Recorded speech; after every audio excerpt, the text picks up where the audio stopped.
In this lecture, I'm going to cover the difference between a population and a sample since the sample is the basis of the data we analyze in research studies.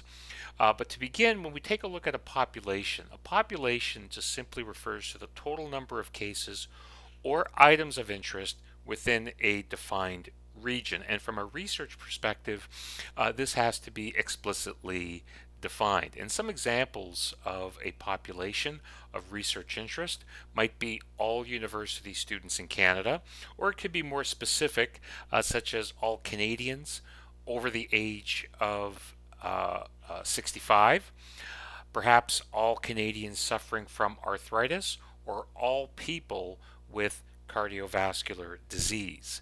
Now, when we take a look at when we think about a population and we want to put numerical values to some of these potential observations, the numerical summaries are referred to as parameters. And these are numbers that characterize some particular quality of the population of interest. And so, in order to capture those numerical values, we use Greek symbols to represent those specific parameters. And what we see here are three of the more popular Greek symbols outlining some of the more widely used population parameters.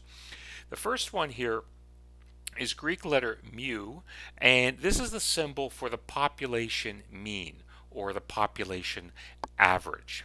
The second symbol is all these are lowercase letters, and this is a lowercase sigma, and this is the symbol used to signify the population standard deviation, and it's a measure of variability of that particular quality that we're quantifying in that population.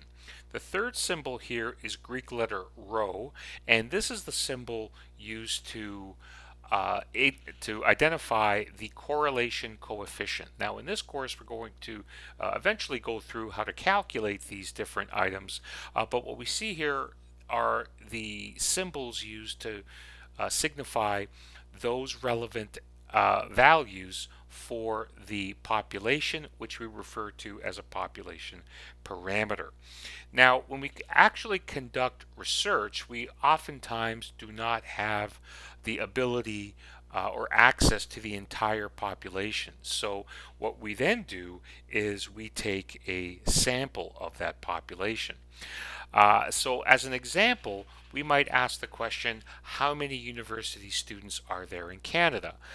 So to address this question, we first identify the population, in this case all university students in Canada. And so we do have some data going back to 2023, and these data were sourced from these sources here at the bottom left hand corner of the slide, and is summarized at this website. And so it was estimated in 2023 that there were just less than 1.5 million university students in Canada. But if we wish to conduct a study, you can imagine those are far too many students to measure.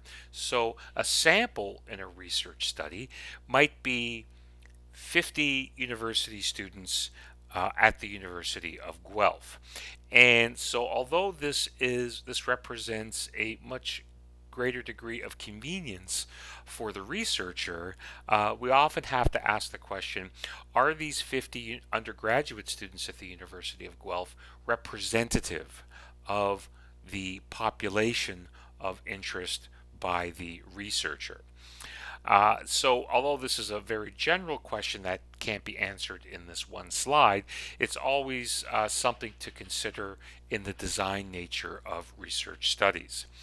So in terms of the information we gather from our samples, so we wish to conduct our study on these 50 undergraduate students, we would therefore calculate what are called statistics. So we have population parameters, and we have sample statistics, and these are numbers that characterize a particular quality in that sample. And as opposed to the population symbol, the sample statistics will use English symbols, and that's what we see here. So the first one is, we just call this X bar with a bar on top, and this is the symbol that represents the sample mean or the sample average. The next symbol, lowercase s, sometimes you see the subscript x, sometimes you don't, but the lowercase s is the symbol for the sample standard deviation, which is a measure of variability in the sample. And the third symbol here, r, is the symbol for the sample correlation coefficient. So the three symbols you see on slide number 10 correspond to the three symbols using the Greek letters on slide number 9 for the population parameters. And most often we don't have access to the population, so our sample statistics will be used to represent the estimates that we might expect to see in the population. And so when we think about a sample is just that we saw on slide number 10. It's a small subset of the population that's intended to represent the population. And that population that we don't have access to oftentimes will have these values that we don't know what those are, and that's where our sample comes in handy. The concept of a random sample is one that is, when we talk about research with people, is theoretical. And a random sample, by definition, refers to individuals that make up the sample. So, for example, the 50 students are randomly selected from the population, where every element of the population has an equal chance of being selected.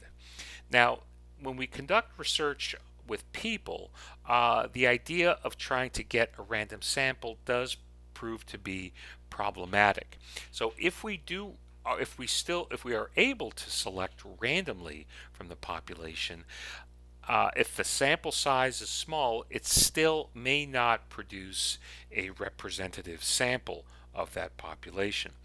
And another element in terms of the sample being problematic is that it is in reality difficult to randomly select people to study because it raises ethical issues. In order for a person to be enrolled in a research study, that person must provide voluntary consent. So the idea of just selecting people at random to actually include in the study is oftentimes not realistic.